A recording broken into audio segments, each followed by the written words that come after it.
Olá, meu nome é Thiago e está começando mais um programa da Família Brasileira. Ele fala de produções audiovisuais e cultura pop, e também de temas como fascismo. E tramas como essa são sim ferramentas de doutrinação ideológica e de recrutamento militar. Paul Verhoeven deliberadamente construiu uma utopia fascista para demonstrar, de uma forma muito didática, por que o fascismo é ruim e como que ele permeia o imaginário hollywoodiano e o imperialismo estadunidense. Racismo. Tudo que acontece nesse filme pode ser lido como uma representação caricata de uma suposta infiltração asiática na cultura norte-americana. E trabalho na sociedade capitalista. A promessa do trabalho como garantia de sucesso já não convence muita gente. Tá todo mundo cansado, desesperado, sem esperança, à beira de um ataque de nervos, esperando o colapso climático destruir tudo à nossa volta e ao mesmo tempo trabalhando horas e horas e horas e horas e horas por dia a troco de um futuro que não promete muita coisa além de desgraça. E por que a gente trabalha tanto, afinal? No YouTube, o criador Thiago Guimarães é conhecido por uma interjeição. Ora, Thiago.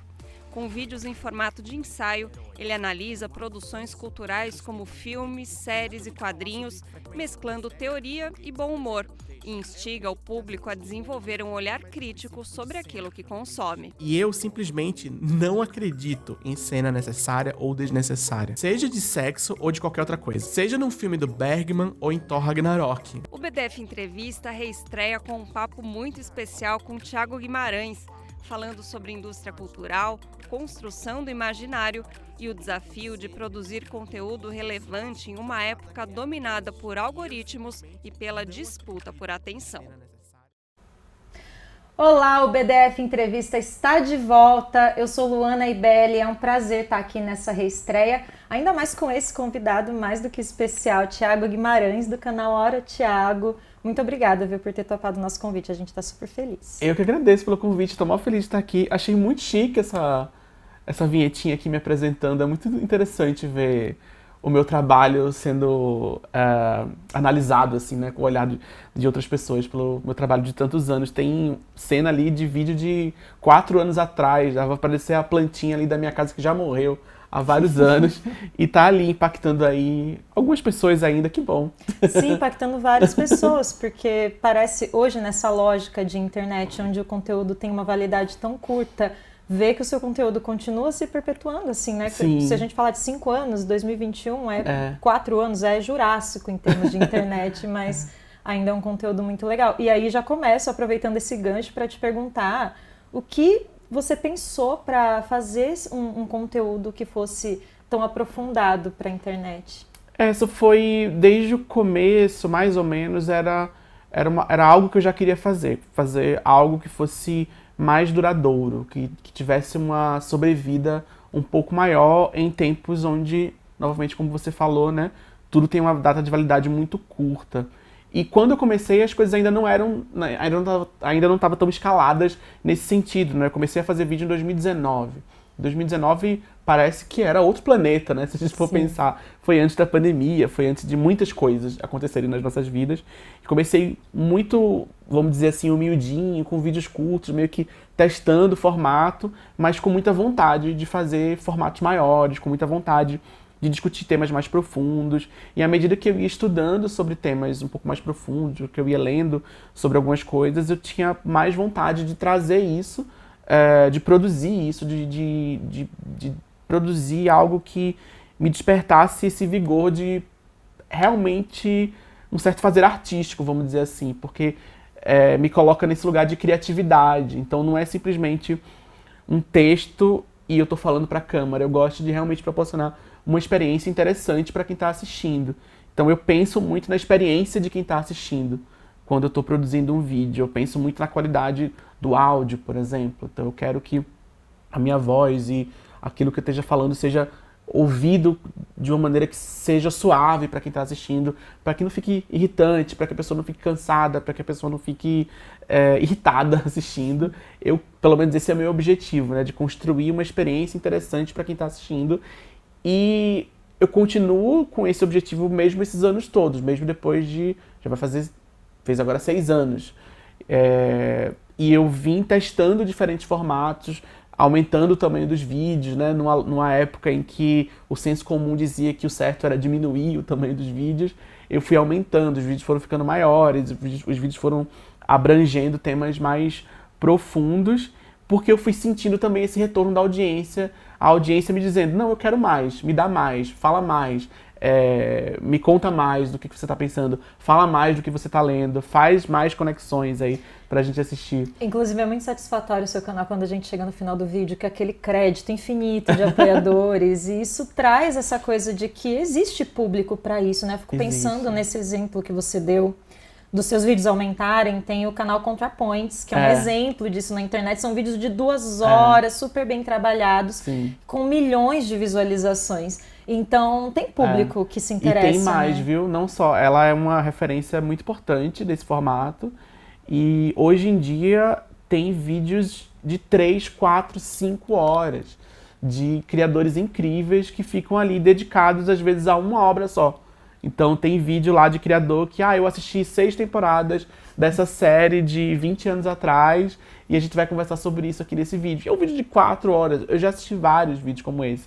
Eu tenho muita vontade de fazer vídeos assim, mas 4 horas de vídeo é um trabalho que eu não consigo nem imaginar como que faz. E não faz muito sentido hoje no meu escopo de trabalho. Mas sim, tem espaço para isso, tem público para isso.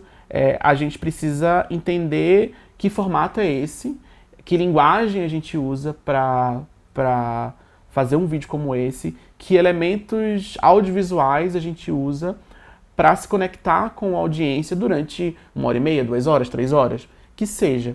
Mas tem recursos e linguagens para a gente usar isso. É mais difícil, em certa medida é mais difícil, porque a gente sabe que a questão da atenção, todas essa crise de atenção que a gente vive, é muito difícil a gente se distrair numa coisa só. A gente vai no cinema e vê as pessoas mexendo no celular o tempo inteiro durante o filme. Isso é muito comum hoje em dia. Então a gente precisa usar recursos para diversos tipos de recursos. Então o cenário que eu construo para o vídeo, essa coisa de usar bastante cor, essa coisa de usar muita cena de filme, essa coisa de colocar umas piadinhas aqui e ali, eu chamo de dar um sustinho na pessoa, assim. A pessoa tá lá assistindo, eu dou um sustinho, ela dá uma acordada e continua assistindo, e se reflete muito o retorno da audiência é muito interessante, porque em muitos casos, muita gente me manda essa mensagem, que é, o vídeo acabou, eu nem percebi, assim. Então eu fico muito feliz quando eu recebo esse tipo de mensagem, porque significa que meu trabalho foi bem sucedido, porque era o meu objetivo, que a pessoa assistisse, que ela ficasse imersa nessa discussão até o final do vídeo. Isso é muito legal. E não só isso, além do formato e dessa preocupação com o formato, você tem uma coisa de não dar resposta simples para sua audiência. Você sempre provoca a pessoa a pensar e ir além. Isso é um desafio, porque a gente vive numa lógica de algoritmo em que você precisa do conforto, precisa fechar a pessoa numa bolha para que ela não saia dali. Como que é isso? Você tem muito esse pensamento nos seus vídeos? Tenho, e é algo que me norteia na escrita mesmo. Então, vários momentos quando eu tô em crise, quando eu tô escrevendo alguma coisa, eu tenho muito essa crise quando eu tô pra acabar o vídeo, assim. Eu tô no final, eu preciso encerrar o vídeo de alguma forma, não sei ainda como que eu vou fechar esse vídeo, como é que vai ser a última frase, como é que vai ser os últimos 3 parágrafos, esse tipo de coisa. E quando eu tô nessa crise, eu volto pra esse pensamento inicial que não é para dar uma resposta, é para fazer uma pergunta. Qual que é a pergunta mais interessante que a gente pode fazer a partir desse raciocínio? E eu realmente tenho essa perspectiva de não querer dar resposta, porque eu acho que tem muita gente oferecendo resposta em tudo que é esquina da internet, sobre tudo que é assunto. E eu não sei se esse é o caminho. Você já falou sobre isso, inclusive, né? Que hoje um formato de conteúdo muito presente na internet é aquele que destrincha ponto a ponto de um conteúdo, muito menos do que oferecer respostas, é ele dizer pra você como você tem que interpretar aquilo. É como se fosse um produto mesmo. Então a gente tem os filmes, nesse contexto, né, de cultura pop, de cinema, de TV, a gente tem essas séries, esses filmes que fazem bastante barulho, e a gente tem uma economia que se constrói a partir desse impulso de algumas pessoas, de que muita gente tem, de querer uma resposta. Então a pessoa assiste um filme misterioso, enigmático e tal, você tem um final explicado. Né? É muito qualquer filme, do filme mais simples que você imaginar, se você coloca lá na busca, aparece lá, filme final explicado. Isso aí passa por questão de algoritmo, inclusive questão de inteligência artificial, porque a gente vai ter esses conteúdos que são produzidos para o algoritmo, não para a pessoa assistir. Mas tem essa lógica do consumo. Você consome o filme, Você consome a série e você consome aquele conteúdo que vai te dar uma resposta e não vai te fazer pensar mais, porque a resposta já está dada, né? Você tem aquele conteúdo ali que vai te dar, não, esse filme é sobre isso. Esse filme é uma metáfora sobre isso aqui. Isso vai criar, eu acho, né, que isso cria uma relação muito problemática com a arte. Eu acho que isso meio que, em certa medida, estraga a relação que a gente tem com a arte, porque eu não acho que a arte, nem em nenhuma manifestação dela, uma pintura, um filme, uma música, eu não acho que a arte ela tá ali para dar resposta. Eu acho que o mais importante que a arte faz é gerar dúvida. E eu acho que a dúvida ela é muito mais construtiva do que uma resposta paradigmática, do que uma resposta final. Tá bem, olha, vamos falar de coisa boa agora, Thiago. Vamos falar de conteúdo. Conteúdo, essa palavra que está onipresente nas redes sociais e que pode se referir desde a um vídeo longo sobre marxismo até uma foto de um influenciador ali ostentando riqueza. E esse é um tema que o nosso entrevistado fala bastante nos vídeos dele. Vamos ver. De uma forma geral, eu não acho muito saudável a ideia de que qualquer filme, qualquer obra de arte demanda uma resposta hermética, fechadinha, empacotadinha, mastigadinha. Eu acho que a internet, sei lá, de uns 10, 15 anos pra cá, criou esse hábito de diluir, de triturar os debates e de empacotar tudo em caixinhas de fácil assimilação. Isso não tá nem de longe restrito às discussões sobre cinema e arte, mas eu achei legal a partir disso para conversar aqui com vocês sobre algo que eu chamo de informação ultraprocessada, ou seja, conteúdo.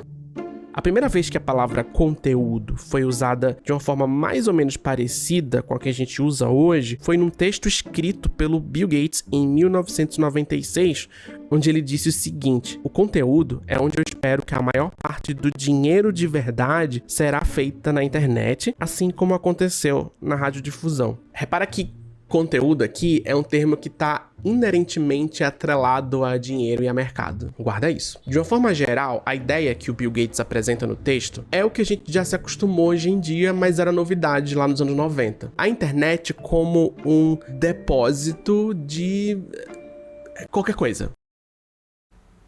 Olha só, todo ano o dicionário de Oxford elege uma palavra do ano e a do ano passado foi a expressão brain rot. E ela pode ser traduzida como podridão cerebral ou cérebro podre.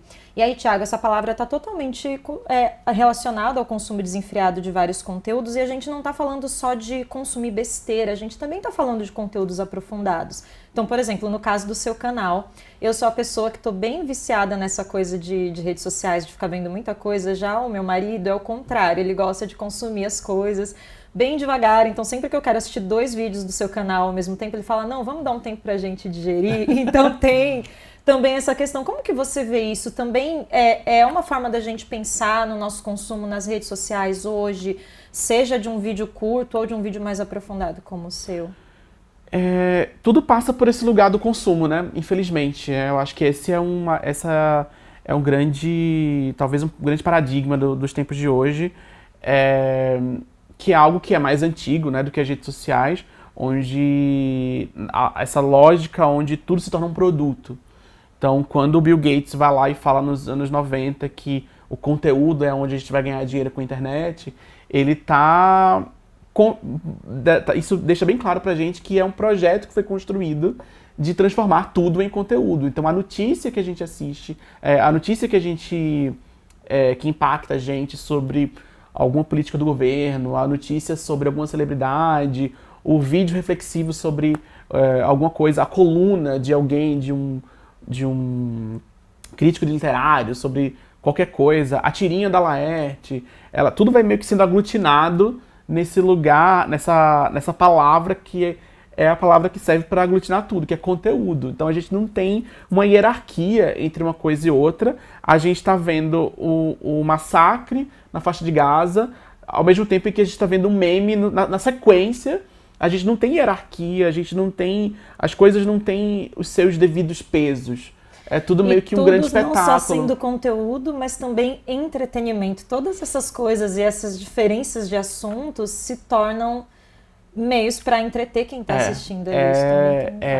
Preencher esse déficit de atenção, né? Essa disputa, tudo tá ali nessa disputa por atenção.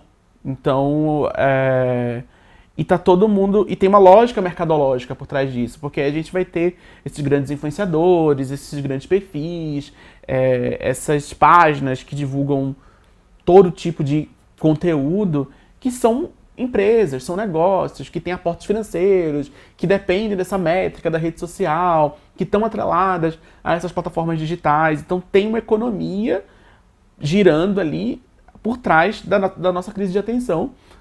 E uma economia que depende de nós, mesmo a gente que não trabalha com isso, quer dizer, eu trabalho com isso, mas mesmo uma pessoa, um cidadão que não trabalha com rede social, que não é produtor de conteúdo no sentido tradicional, ele usa a plataforma digital e ele está fornecendo para essa plataforma digital dados. Então, em certa medida, essa pessoa, mesmo sem saber, ela é uma trabalhadora para essa plataforma. Ela está tendo seus dados extraídos. A gente tem uma lógica extrativista de todo mundo. Então, a gente vai expandindo essa lógica de trabalho digital para caminhos que a gente nunca viu antes. Então, está tudo meio que dentro dessa lógica.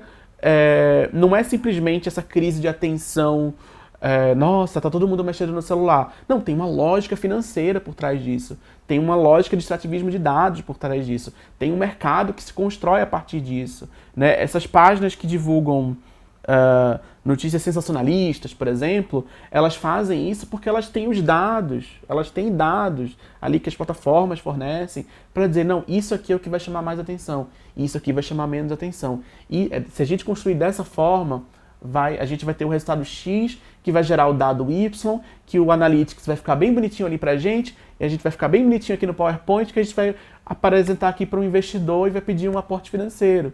Então, percebe que tem uma lógica financeira e a gente se perde no meio desse assunto, porque o que está em jogo aqui?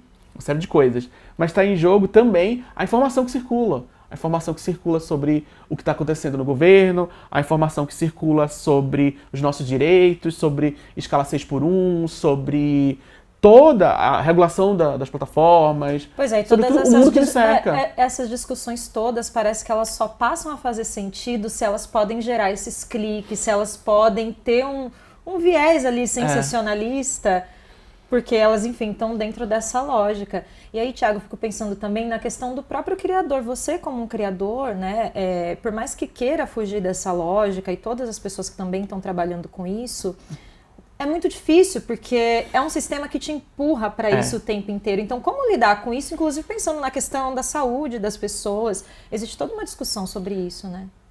Eu tenho a minha postura diante disso, e eu entendo que essa minha postura, ela vai até certo ponto, né? Eu não tenho o poder de mudar essa lógica, mas eu sinto que eu tensiono de alguma forma, e eu convido as pessoas que me assistem a também tensionarem de alguma forma. Então a minha postura diante disso, enquanto criador, enquanto roteirista, é parar e tentar diminuir o ritmo. Pensar assim, eu não vou fazer vídeo sobre todos os assuntos, eu não vou fazer vídeo toda semana, todo dia, eu não vou entrar nessa lógica. Em algum sentido eu sou empurrado para essa lógica, porque é o meu trabalho, e para eu sobreviver, para pagar minha conta, eu preciso trabalhar de uma maneira que faça sentido financeiramente. Então eu tô o tempo todo meio que, sabe, esse jogo de corda, assim, eu tô indo pra frente, pra trás, pra frente, pra trás. Não, eu quero devagar, diminui aqui. Não, tá, eu não vou cobrir isso aqui, não. Eu vou cobrir essa outra coisa aqui que não é o assunto do momento. Esse assunto do momento talvez me rendesse mais engajamento. Mas será que eu quero isso? Será que eu quero entrar nessa lógica? E eu vejo em muitos momentos eu me vejo sendo contra-intuitivo. Então, às vezes, um vídeo meu que foi muito bem, porque, sei lá, eu usei a thumb, eu fiz de um jeito, ou porque o próprio discurso que eu fiz no vídeo me colocou num lugar que foi assimilável pelo algoritmo. O algoritmo me ajudou ali por algum motivo. E aí, o insight que eu deveria tirar disso é que eu deveria fazer mais vídeos como esse. E às vezes eu dou 2 passos para trás e penso, não, mas eu não quero fazer mais vídeos como esse, não. Eu quero ir para esse outro caminho aqui, discutir essa outra coisa que eu acho mais interessante. Ah, saiu a série do momento, tá todo mundo falando, faz o vídeo, o pessoal fica me mandando. Cadê o vídeo? Cadê o vídeo sobre isso? Cadê o vídeo sobre isso? Gente, eu preciso assistir primeiro. Eu não tive tempo de assistir. Às vezes eu nem assisti o filme. nem assisti a série. E olha, tem uma coisa especificamente no seu conteúdo, eu sempre falando aqui de uma pessoa que assiste bastante também, e falando de conteúdos que debatem cultura pop, debatem série, debatem filme, uma coisa muito interessante é a gente receber uma indicação também. Eu nunca ouvi falar nesse conteúdo, eu nunca ouvi falar nessa forma, e esse criador está trazendo.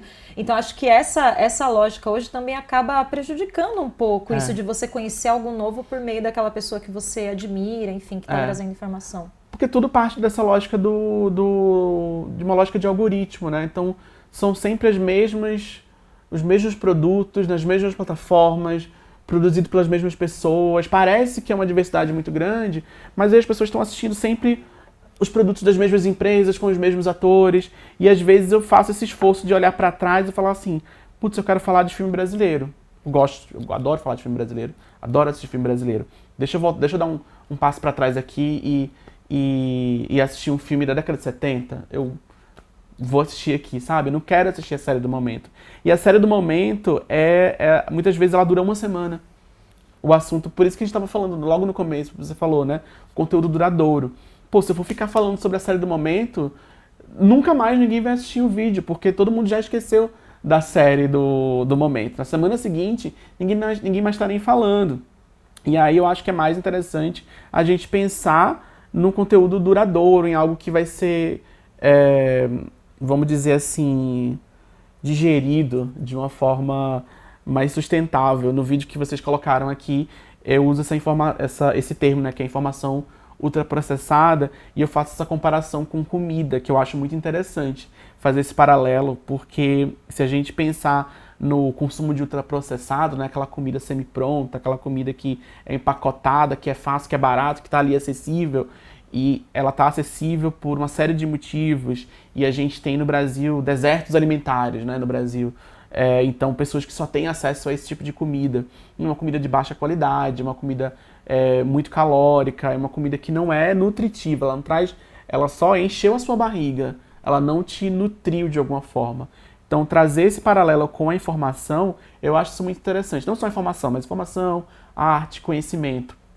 A gente ter aquela informação, aquele conhecimento que ele nutre a gente. Não é só uma coisa que você deglutiu e você sentiu, não, agora eu estou informado sobre esse assunto. Pois é, olha, essa não é uma discussão banal, é uma discussão muito importante, porque tudo aquilo que a gente lê, ouve, consome, acaba fazendo uma diferença muito grande na nossa formação, tanto como indivíduos, tanto como sociedade. Vamos saber um pouquinho mais. Ok, deixa eu trocar de óculos. Porque agora a gente vai falar umas palavras difíceis. O termo imperialismo cultural... Já começa assim. O termo imperialismo cultural é utilizado por muitos pesquisadores para descrever uma série de políticas que têm o objetivo de ampliar as influências geopolíticas de uma nação sobre a outra. E aí tem um autor chamado John Tomlinson que ele define da seguinte maneira: a tese do imperialismo cultural afirma que as culturas autênticas, tradicionais e locais em muitas partes do mundo estão sendo destruídas pelo despejo indiscriminado de grandes quantidades de produtos comerciais e de mídia, principalmente dos Estados Unidos.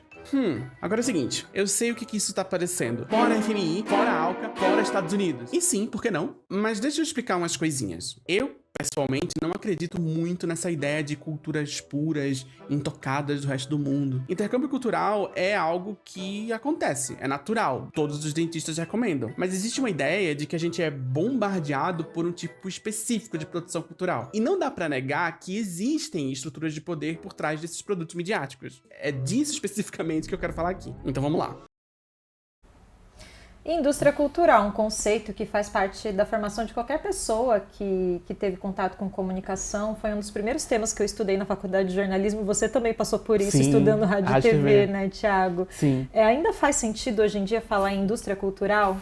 Faz muito sentido, porque a gente está vendo, o que a gente está vendo hoje com plataforma de streaming, com internet, rede social, assim, é uma expansão dessa lógica da indústria cultural. E uma indústria cultural que se intercala, né, que se entrelaça com outras indústrias, que se entrelaça com o extrativismo de dados, que se entrelaça com disputas trabalhistas, que se entrelaça com a expansão de poder de uma nação sobre outra, né? Eu falei ali no vídeo, esse vídeo é de 2021, eu nem lembrava dele. Mas essa ideia de que existem disputas de poder, né, por trás, vamos dizer assim, da cultura. Isso é um fato dado da vida, né? Os Estados Unidos, eles investem muito dinheiro do Estado na cultura. Não só no Estado, não só o dinheiro do Estado especificamente, mas a partir das Forças Armadas. Então, se você assiste um filme da Marvel, se você assiste um filme, qualquer filme que tem cenas gravadas em prédios do governo, cenas que usam aeronaves, cenas que usam estrutura física, militar, as Forças Armadas dão um incentivo fiscal se elas aprovarem o roteiro. Então, o roteiro passa pelas Forças Armadas, passa pelo Departamento de Defesa, e se o Departamento de Defesa aprovar aquele roteiro, por algum crivo que a gente não sabe direito qual que esse filme ganha uma série de incentivos. Então, tem vários filmes da Marvel, por exemplo, que se você for assistir os créditos até o fim, e aí eu convido você a assistir os créditos até o fim de todos esses filmes, que aparece lá um agradecimento especial ao Departamento de Defesa dos Estados Unidos. Tá lá, gente, tá explicitamente lá.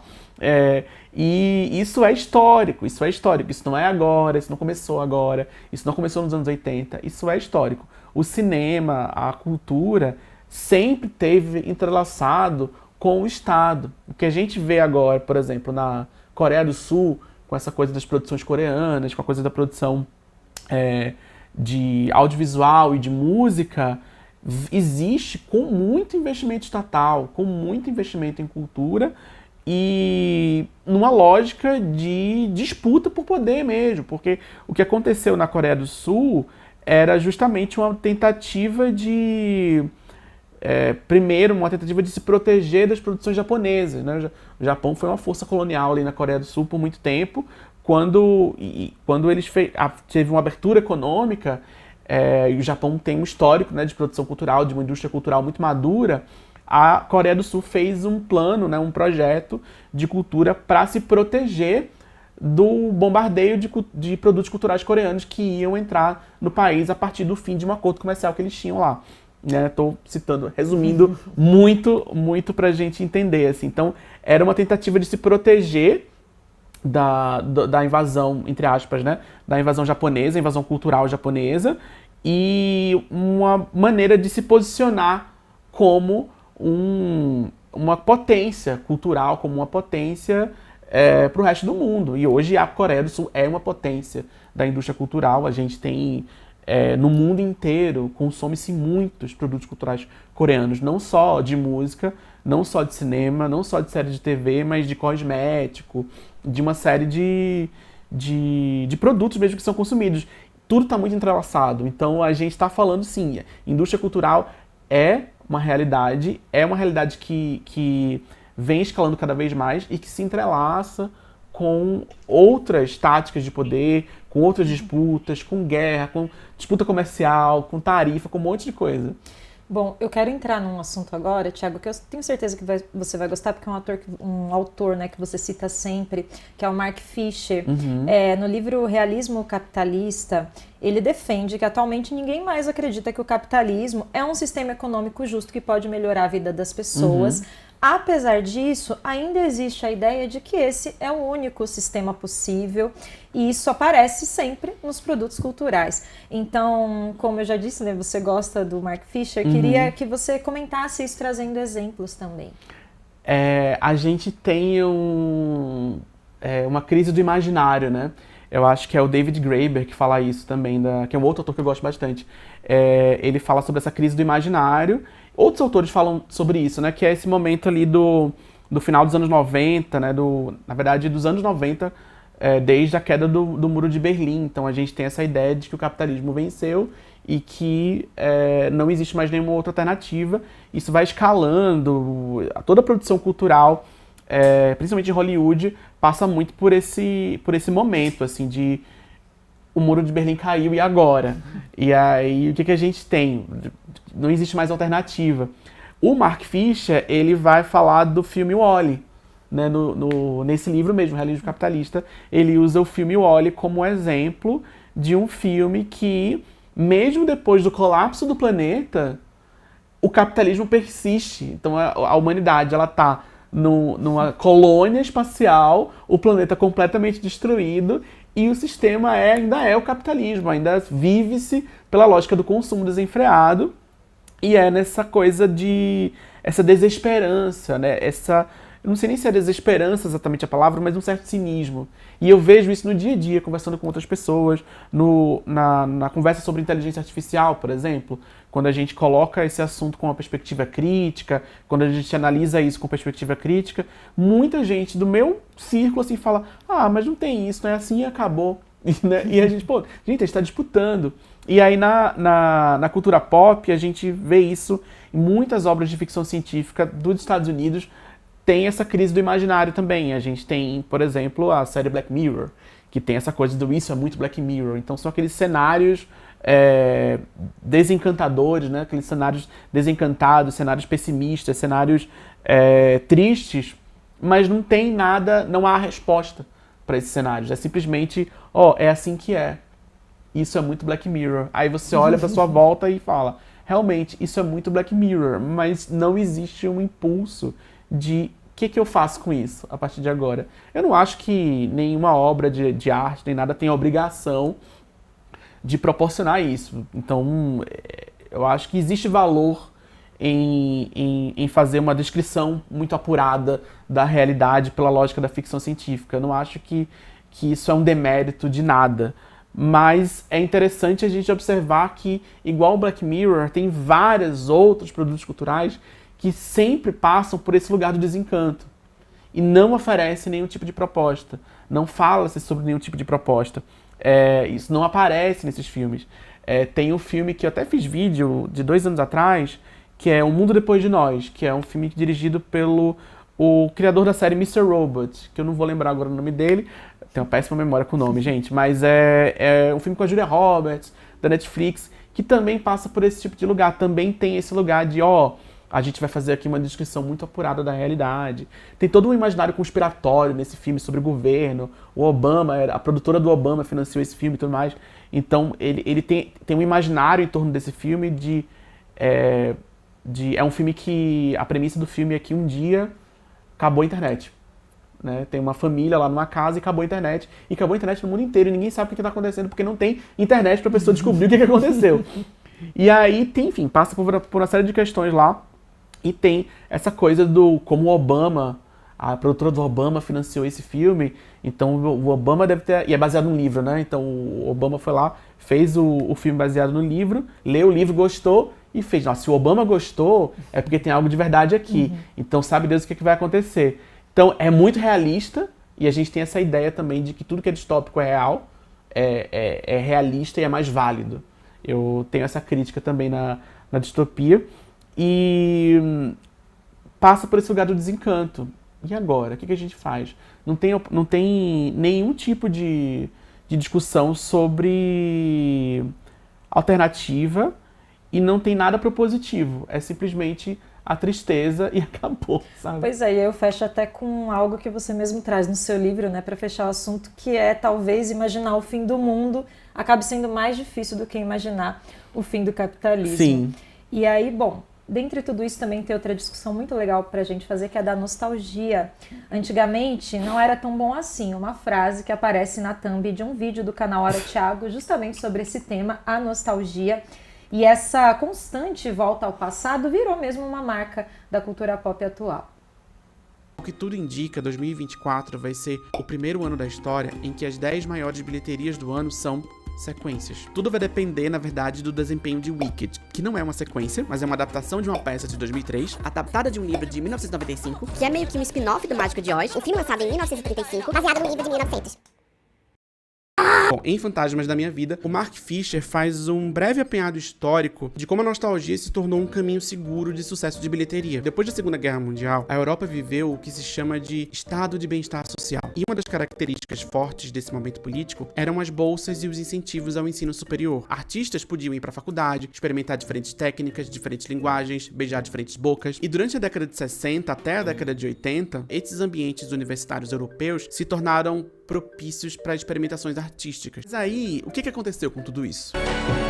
O legado da Margaret Thatcher como primeira-ministra do Reino Unido é não só o sucateamento de serviços públicos, mas o discurso, a racionalização desse sucateamento e o constante ataque discursivo que ela promovia a qualquer tipo de aparato social. Nas palavras de Mark Fisher, o subsequente ataque ideológico e prático aos serviços públicos significou a circunscrição de um dos espaços no qual os artistas poderiam estar protegidos da pressão para produzir algo que fosse imediatamente bem-sucedido. À medida que o serviço público de radiodifusão tornou-se mercantilizado, houve uma tendência crescente de criar produções culturais que se assemelhavam ao que já fazia sucesso. Olha, citando mais uma vez o Mark Fisher, ele fala que essa obsessão da cultura pop com o passado tem menos a ver com o passado e mais com a ausência de futuro. Ele chama de lento cancelamento do futuro. E parece que tudo isso combina muito bem com toda essa conversa que a gente vem tendo, né, Thiago? Você acha que a gente vive realmente numa crise cultural? Interessante. Eu não sei se é uma crise cultural, mas a gente está a gente está escalando numa grande crise, né? A crise, tem crise de identidade, tem crise de criação, tem crise de um monte de coisa. E quando a gente fala de nostalgia, é muito comum a gente falar de nostalgia como uma crise de criatividade, né? Onde eu recebo esse comentário o tempo inteiro. Não é possível criar novas histórias porque todas as histórias já foram criadas. E na verdade, eu acho que tem muitas histórias que não foram contadas ainda, mas elas não tiveram os meios para serem contadas, elas não tiveram os meios para serem distribuídas. A gente produz filme pra caramba no Brasil. Esses filmes chegam na casa das pessoas? Esses filmes chegam em todas as cidades? Claro que não, a gente sabe, é só olhar no... eu fui assistir o filme do Ney Matogrosso ontem no cinema, amei, lindo filme. E aí eu fui procurar para mostrar pro meu pai esse filme, mas pai, assiste lá. E aí, fui olhar lá em Recife, onde ele mora, pouquíssimas sessões, pouquíssimas, tinha 2 sessões. E era uma coisa assim, gente, para um filme que eu acho que nesse momento agora é o maior lançamento do Brasil, um filme sobre uma figura que passa por esse lugar de nostalgia também, porque né, o Ney Matogrosso é uma figura que fez muito sucesso durante muitos anos, tá vivo ainda, passa por esse lugar da nostalgia também. Mas a nostalgia, ela passa por essa discussão que o Mark Fisher propõe, que é a mercantilização. Então, essa coisa tudo tem que ser voltado para uma lógica mercadológica e tem que trazer números eficientes, tem que trazer números muito rápidos, coloca a gente sempre na referência do passado. Então, se a gente sabe que aquela franquia que sempre deu dinheiro e que teve um resultado muito bom e que gerou todo um mercado, a gente volta para lá, porque é a opção mais certeira. Uma série, por exemplo, da Netflix, existem relatos aí de produtores, de roteiristas que trabalham, não só na Netflix, como em várias outras plataformas de streaming, que relatam realmente uma certa ansiedade de resultado. Então, quando uma série como essa estreia, ela precisa ser vista por muita gente no final de semana de estreia. Se não tiver muita gente assistindo no final de semana de estreia, aquilo não é visto mais como um sucesso, aquilo já é visto como um fracasso, a série já está em crise e corre o risco de não ter uma segunda temporada. Muitas séries que estreiam na Netflix ou em muitas plataformas não ganham uma segunda temporada porque elas não têm tempo de construir essa audiência com o tempo.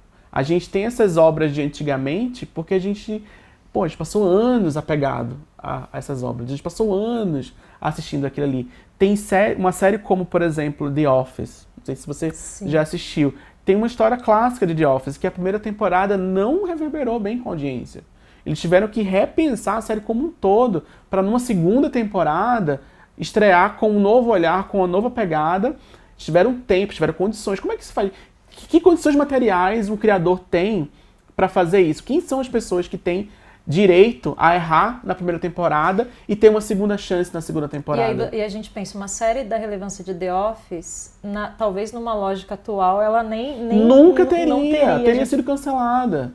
Teria sido cancelada, como muitas séries são, principalmente séries que têm criadores negros, que têm pessoas LGBTs e tal. Não tem condições materiais de produzir, de criar, de fazer a coisa acontecer.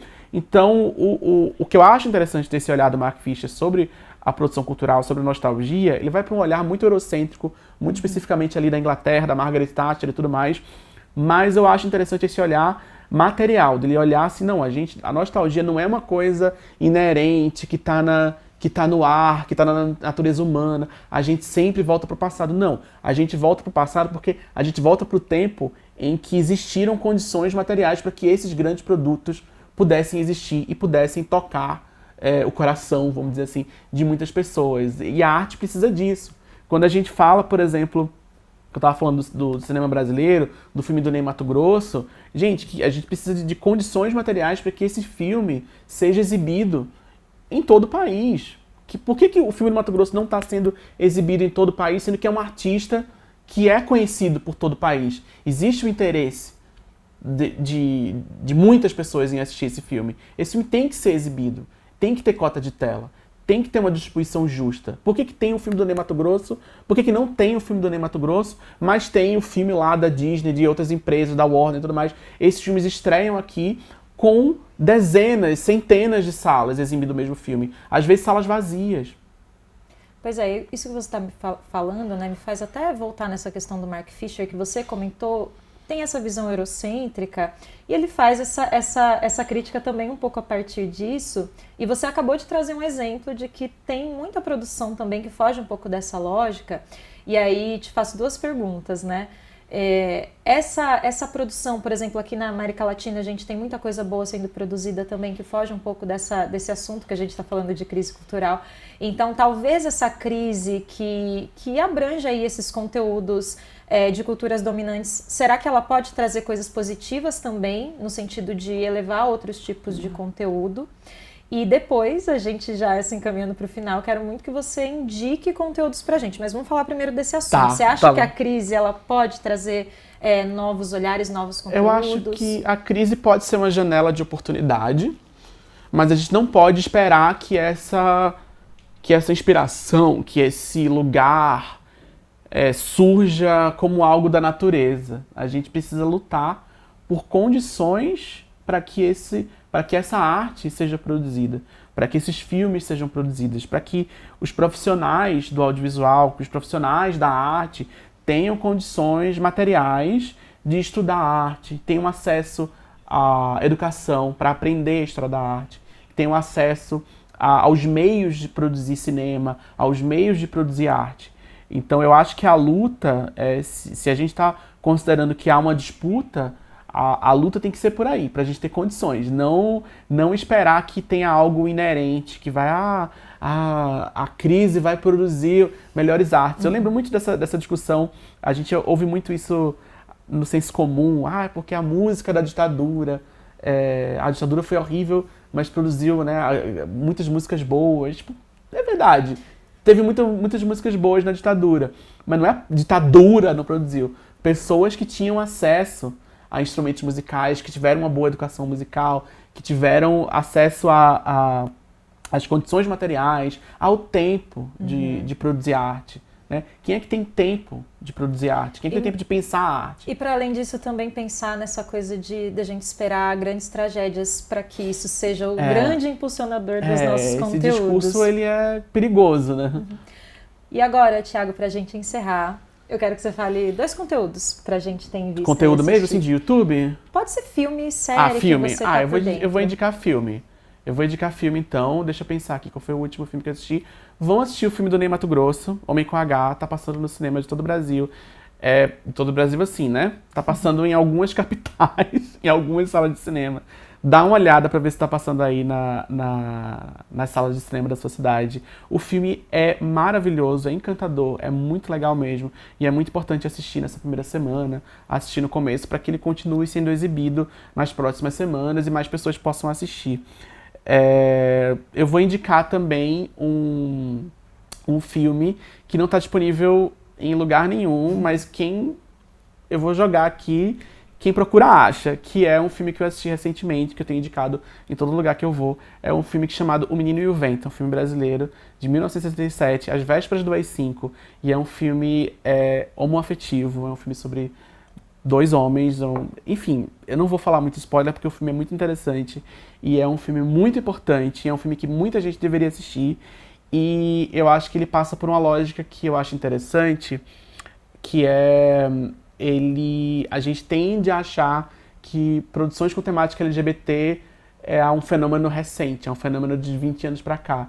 E, na verdade, a gente tem vários filmes, inclusive durante a ditadura militar, que foram produzidos nessa época, que trazem essa temática. Não tô falando que era perfeito, que não tinha suas contradições, tem várias contradições, mas vale a gente assistir. Então, eu tô indicando esse filme como um exemplo entre muitos outros filmes brasileiros antigos que a gente precisa assistir pra gente ter acesso à história do nosso cinema, pra gente ter acesso à história da nossa cultura. Porque se a gente não tem a história, a gente não constrói o futuro. Então a gente tem que olhar pro passado também. Desculpa te interromper, Não, a gente está chegando no final. Obrigada, Thiago, por esse papo. E o BDF Entrevista de hoje fica por aqui. Até a próxima. Tchau.